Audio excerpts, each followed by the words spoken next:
কল্পনা করুন আপনার একটি সাধারণ ছবি এআই এর মাধ্যমে মুহূর্তে নগ্ন ছবিতে রূপান্তর করা হলো এবং তা ছড়িয়ে পড়ল ইন্টারনেটে। ঠিক এই ভয়াবহ অভিযোগেই এখন যুক্তরাজ্যে নিষিদ্ধ হতে পারে এলন মাস্কের সামাজিক যোগাযোগ মাধ্যম এক্স। ঘটনাটি শুরু হয়েছে এক্সের নিজস্ব এআই চ্যাটবট গ্রোক নিয়ে। অভিযোগ উঠেছে গ্রোক ব্যবহার করে নারীদের সম্মতি ছাড়াই তাদের নগ্ন ও আপত্তিকর ছবি তৈরি করা হচ্ছে। সবচেয়ে বড় উদ্বেগের বিষয় হলো এখানে রেহাই পাচ্ছে না শিশুরাও।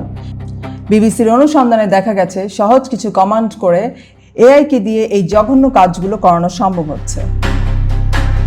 যুক্তরাজ্যের গণমাধ্যম নিয়ন্ত্রণ সংস্থা অফকম বিষয়টিকে জরুরি ভিত্তিতে তদন্ত করছে।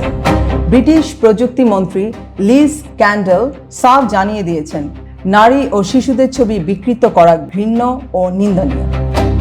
যদি এক্স এই পরিস্থিতি নিয়ন্ত্রণে ব্যর্থ হয় তবে অফকম পুরো প্ল্যাটফর্মটিকেই যুক্তরাজ্যে ব্লক করে দেওয়ার ক্ষমতা রাখে এবং সরকারও এই সিদ্ধান্তে পূর্ণ সমর্থন দেবে। কিন্তু এলন মাস্ক কি বলছেন? তিনি এই সমালোচনাকে বর্ণনা করছেন সেন্সরশিপের অজুহাত হিসেবে।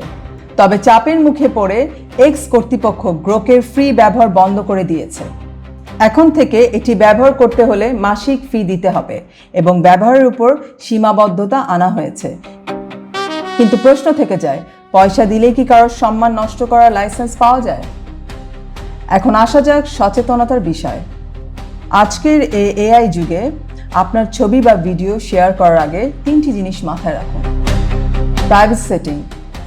সোশ্যাল মিডিয়ায় আপনার ব্যক্তিগত ছবি সবার জন্য উন্মুক্ত রাখবেন না। ডিপফেক সম্পর্কে জানা।